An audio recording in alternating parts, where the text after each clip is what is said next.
Silence ruled the Hillcrest estate like a law no one questioned. Two small boys lived inside it, Lucas and Owen, twins born with congenital hearing impairment, delivered into the world on the same tragic night their mother, Claire, passed away. Their guardian, Jonathan Hale, an ultra-wealthy man with vast holdings and a hollow heart, believed silence was permanent. Then Myra Lawson arrived, and everything he trusted began to fracture. 12 days inside the private residence taught Myra the rhythm of absence. The boys drifted through hallways with lowered eyes, unresponsive, untouched by toys or voices. Jonathan existed only as movement, passing through corridors, sealed inside his second-floor workspace, distant even when near. That early daylight while setting food at the breakfast nook, frustration pressed into Myra's chest. She came from warmth and noise. This house felt abandoned while still breathing, and the ache pushed her to act, planting a spark of danger. She reached into her bag and pulled out a small music device. No plan, no permission, just instinct. When the familiar rhythmic tune filled the family kitchen, the air changed. Lucas lifted his head, confusion pulling at his face. Owen's heel tapped against the chair, slow and unsure. Then a sound slipped out, thin, startled laughter. Myra's breath caught. Pain cracked open into hope, and she refused to retreat. She moved, slow and exaggerated, arms marking the beat. Not performing, inviting. Lucas leaned forward, rocking slightly. Owen slid off his chair, knees shaking, standing on willpower alone. Myra's hands trembled as she clapped once, encouraging. Their movements were messy, unbalanced, but alive. She lowered herself to their height, guiding Owen's hand side to side, then Lucas, forming a small, fragile circle. The boys laughed louder, the sound unfamiliar and dangerous, and Myra felt an attachment surge before she could stop it. They spun, nearly fell, steadied again. Wooden shapes were forgotten. The room no longer felt like a clinic or a test. It became something human. Myra understood then this wasn't about hearing. It was vibration, trust, and motion breaking years of emotional isolation. For the first time, she believed the boys weren't unreachable. They had been waiting, and the wait terrified her. Jonathan saw it from the hallway. He had come down for a file. Instead, time slowed. His knees buckled, hand gripping the wall as his breath stalled. Lucas and Owen weren't sealed away. They were laughing. Owen's head tipped back in pure release. Lucas clutched Myra's sleeve, smiling wide. Jonathan's chest collapsed inward. This wasn't progress. It was an attack on everything he had accepted as truth. Hope slammed into him without mercy. He didn't step forward. He couldn't. His vision blurred as memory surged. Claire's laughter. Music he hadn't allowed himself to remember. His sons moved like children, not diagnoses, and it shattered him. He pressed his fingers to his chest, whispering an apology he didn't know he was making, fear coiling tight. The deep night brought no rest. Jonathan paced, replaying the image, searching for logic to destroy it. Clinical advisors had warned him against belief. Yet one moment in the family kitchen had undone years of certainty. By early daylight, the splinter remained. It wouldn't let go. He found Myra again as she prepared breakfast. Lucas and Owen tapped wooden shapes together, forming uneven rhythm. The sight twisted something sharp in him, and control surged to bury the feeling. "Miss Lawson," he said, voice cutting, "what are you doing with my children?" Myra turned slowly, calm, ready, giving them connection. "They need structure," Jonathan snapped. "Clinical interventions, schedules, not empty expectations." Her jaw set. Connection isn't reckless, it's what they've been denied. The silence burned. Jonathan felt it, the memory of laughter stripping his authority bare. "You're overstepping," he said, weaker than intended, fear pushing back hard. "I'm not replacing anyone," Myra replied. "I'm seeing them." The words landed heavy. He had no answer, only the echo of soundless laughter and the terror of wanting more. The house held its breath, tension thick, as something fragile cracked open and refused to close again. "I'm not claiming knowledge," Myra said evenly. "I'm choosing to see your sons as children, not assessments. They let me close. That matters even if it scares you. Jonathan felt the words strike low. Defiance unsettled him, especially from someone with no authority on paper. He wanted to dismiss her, to label it emotion without weight, but the image of Owen's small fingers gripping hers refused to fade. His hands tightened at his sides. Pride fought longing. Grief wrestled with possibility. When he tried to breathe, it came out uneven, exposing a fear he had never learned to control. He retreated to the second-floor workspace and sealed the door. Files spread across the desk, numbers, waiting to be mastered. Yet every time he lifted his pen, it froze midair. His mind dragged him back, Lucas clapping without fear, Owen laughing freely, Myra guiding them with patience that felt dangerous. Admiration stirred, followed by resentment. He despised the weakness rising inside him. Someone else had done in minutes what his resources never could. Worse, he wanted it again. He wanted the sound, the movement, the proof of life. And wanting meant risk. Hope had ruined him once already. Hours later, he stepped out. The estate was quiet but not empty. The silence felt charged, expectant. Drawn without decision, he paused near the main sitting area. Myra sat on the floor with the boys, wooden shapes stacked between them. Lucas reached out on his own, tugging her sleeve. She responded instantly, adjusting the tower, guiding his hand without forcing. Owen leaned against her shoulder, relaxed, safe. Jonathan's breath caught. His sons avoided touch, yet here they leaned in. Jealousy burned, sharp and unwelcome. Shame followed close behind. He turned away, but the image cut deep. Something under his roof had shifted, and it terrified him. Days passed. Routine dissolved. Myra transformed small tasks into invitations. Laundry became characters. A cloth bin turned into a stage. She waited. She never pulled them forward. When Lucas reached, she celebrated. When Owen hesitated, she paused. Laughter began to echo in fragments. It startled Jonathan each time, cutting through walls he had built carefully. Sweeping turned into a race. Myra stood in the corridor like a referee, signaling the finish line with her hands. The boys stumbled forward, flushed and eager. Jonathan told himself it was a disorder. Yet when they collapsed laughing, signing wildly for her to continue, his certainty cracked. He remembered Claire teasing him for being rigid. Seeing the boys clutch Myra's legs while she pretended to lose, he understood how starved the house had been. Even the family kitchen changed. Suds floated upward as Myra blew bubbles into the air. Owen squeaked, pointing. Lucas popped one and nearly fell over laughing. Jonathan stood unseen, hand braced against the wall. Pride surged, then guilt struck hard. Claire should have been there. Her hands should have been wet with soap, her laughter filling the space. Instead, it was Myra. The truth hurt more than denial ever had. The boys followed her now. Lucas carried a small shirt like a prize. Owen trailed behind, mumbling broken sounds filled with effort. "Duh," he tried, pointing. Myra crouched instantly, encouraging without pressure. Jonathan watched from above, heart pounding. They were trying, because someone believed they could. He wanted to join, but guilt anchored him. He had accepted silence as fate. Stepping in now felt like stealing progress he hadn't earned. Myra redirected the boys constantly, sharing, taking turns. The bond grew between them, not just with her. Jonathan saw it. A shape passed from hand to hand. A giggle answered another. His chest tightened with pride and pain intertwined. Claire's voice echoed in memory, laughing, imagining loud children. She would never see this.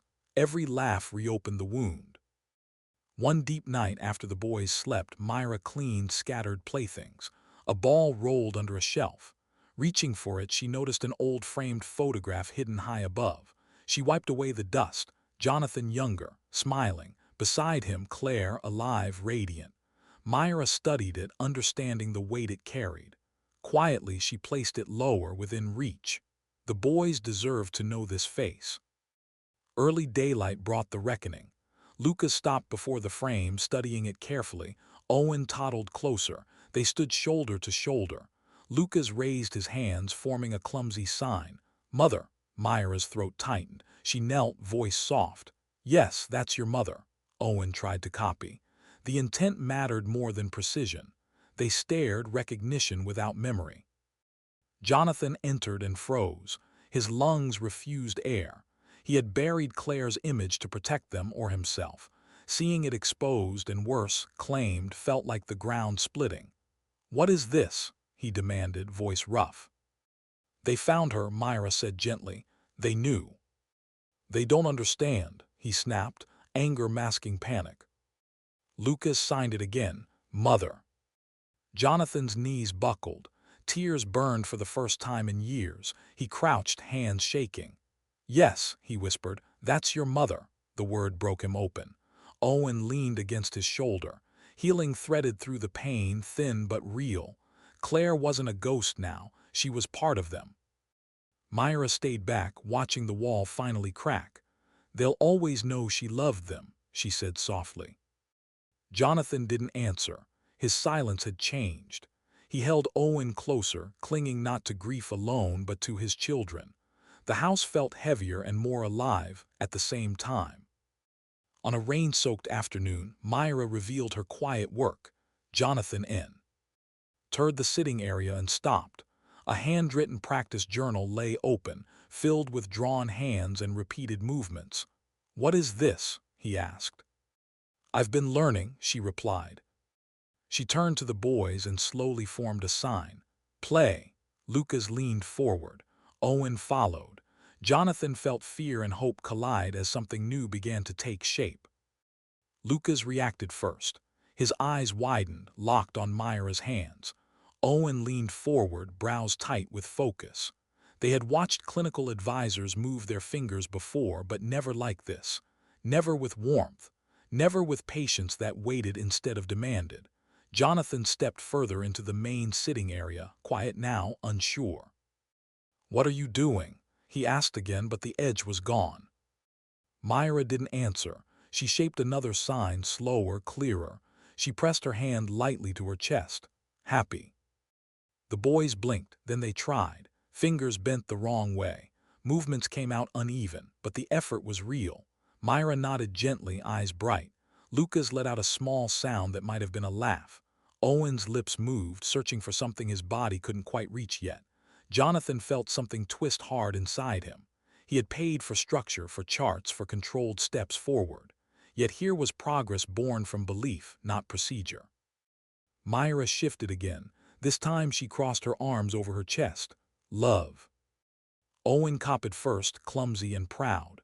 Lucas hesitated, then followed, arms stiff, face tight with effort.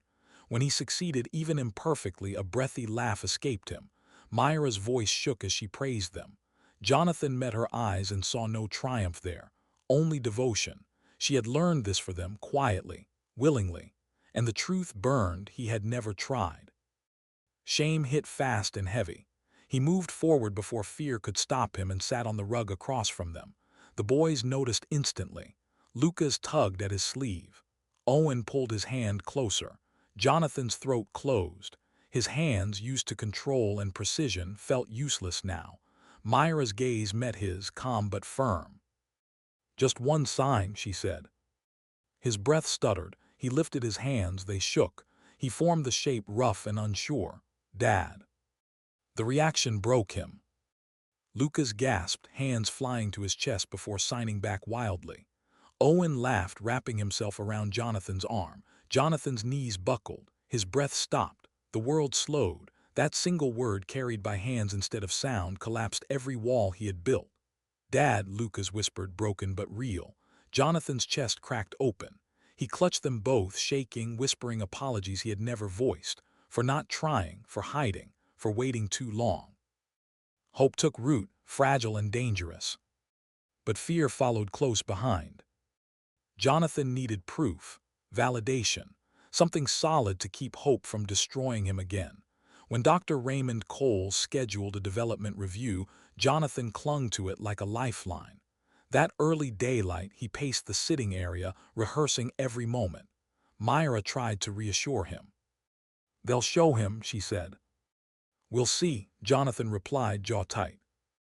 Dr. Cole arrived calm and distant, notes ready, authority intact. Jonathan crouched beside the boys, heart pounding. "Show him," he whispered, "please." Lucas lifted his hands. Pride surged, then vanished. Dr. Cole's gaze fixed on him. Lucas froze. Owen shrank back, pressing into Myra's side. Jonathan pushed too hard. Again, he urged. Their bodies went rigid. Silence crashed down. Dr. Cole cleared his throat. "Children imitate in play," he said evenly. "That doesn't confirm developmental change." "They're communicating," Jonathan snapped. "They're engaging." "Anecdotes aren't evidence," the doctor replied. "Empty expectations can harm." The words crushed him. Humiliation burned. He had turned his sons into exhibits, and under judgment they retreated. Rage surged, looking for a target. "This is because of you," Jonathan lashed out at Myra. She looked up stunned. "Because of me." "You made me believe," he said, voice shaking. "You gave me illusions." The boys clung to her. Myra stood slowly, shielding them. Her voice stayed steady. "What they need is faith, not paperwork. Someone who believes they're more than reports." Jonathan said nothing. Pride sealed his mouth. Myra gathered the boys and stepped back. The distance cut deep. The house turned cold again. Days dragged on. Words stayed unspoken. Myra moved carefully, laughter gone. The boys sensed it. Their giggles softened. Jonathan hated himself for it, but shame kept him locked away. Then one quiet evening, everything shifted. Dinner ended. Myra cleared dishes. Lucas spotted her bag. He pulled out the small music device and set it carefully on the floor. Owen joined him. Lucas pressed the button. The rhythm filled the family kitchen. The boys stomped, awkward but determined, eyes locked on Myra. She hesitated, hurt still fresh. Then Lucas clapped. Owen laughed. Myra stepped in. They moved tea. Their laughter returned, raw and free. The house breathed again. Jonathan heard it from upstairs. His body moved before thought. He reached the doorway just as both boys turned and signed together, "Dance with us." Fear slammed into him. Then something stronger pulled him forward. He joined them, stiff and unsure. The boys squealed. Jonathan dropped to their level, spinning, laughing, letting go. For the first time, he wasn't an ultra-wealthy guardian or a grief-bound man. He was just their dad. Later, deep night found him awake again. Drawn to the private office, he opened a drawer long sealed. Inside lay a sealed paper fold, an unsent handwritten confession. He held it, trembling. The weight of what he had never said pressed down hard. Hope was alive now, and it terrified him. He knew the next step would cost him everything he had built to survive. The sealed paper fold had been written during a night Jonathan barely remembered surviving. Long seasons ago, when the children's room stayed painfully quiet and Lucas and Owen felt like strangers he might never reach, he had poured his fear onto the page. He had written to Claire because she was the only one who had ever known him before grief hollowed him out. The words confessed everything he never said aloud, that he didn't know how to be a guardian alone, that he feared the boys would grow up resenting him for living when she didn't. He held the folded pages until his hands ached. Then, without planning to, he walked down the hallway and stopped outside Myra's door. His breath felt shallow. Knocking softly, he waited, already regretting it, already needing it.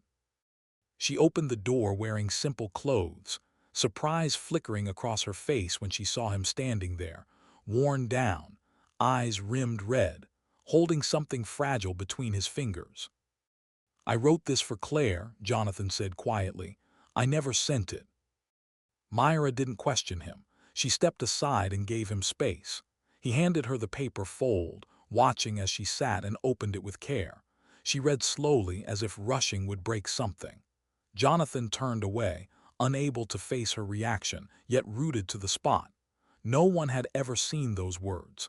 They were the only place he had admitted how terrified he was of failing his children. When she finished, Myra folded the pages and held them gently. Her hands trembled. She looked up at him, voice steady. "She would be proud of you."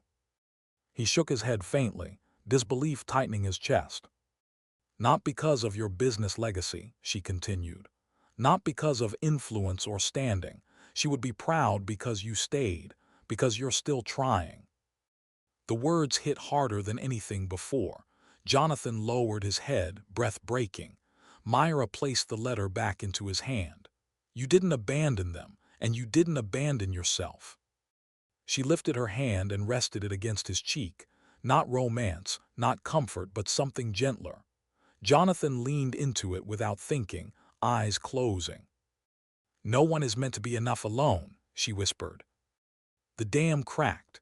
He told her about that night, how Owen cried for hours, how Lucas wouldn't let him hold him, how he sat frozen outside the children's room believing they'd be better off without him. Myra listened without interrupting. When he faltered, afraid of judgment, she only said, I'm sorry you carried that by yourself. No one had ever said that. Something loosened inside him. Not tears yet, but something close. Understanding. Recognition. When he finally stepped away, the night impossibly late, he met her eyes once more. Thank you, he said. He returned to the private office and placed the letter back in its drawer, not to hide it, but to keep it. The room felt different now.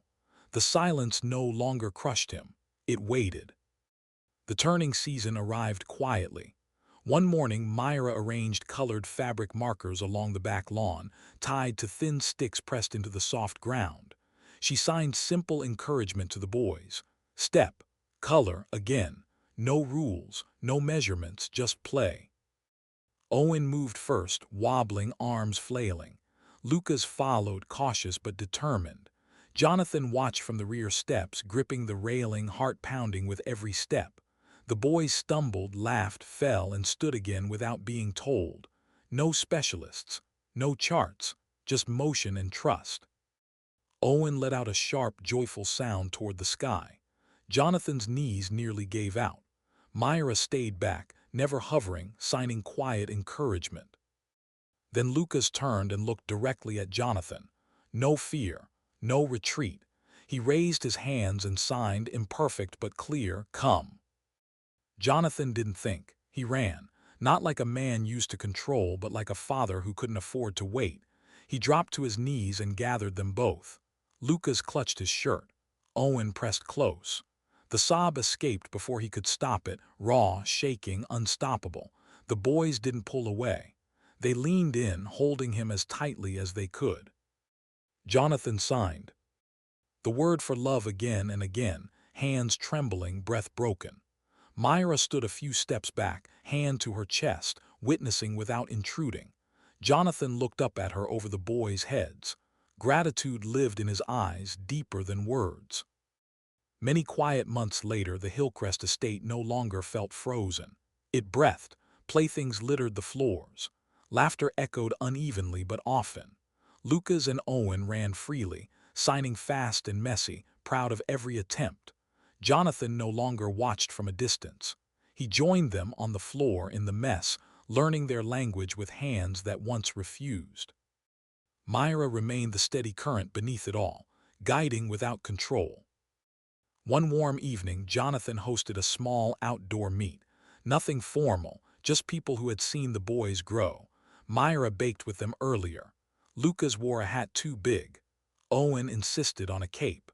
They ran through the open lawn, signing excitedly, drawing smiles and tears from those watching. Jonathan found Myra beneath a tree and handed her a drink. After a quiet moment, he said, "You helped me find them again." She touched his arm lightly. The boys ran back, tugging their hands, pulling them toward a blanket. They sat together, no ceremony, no performance, just life.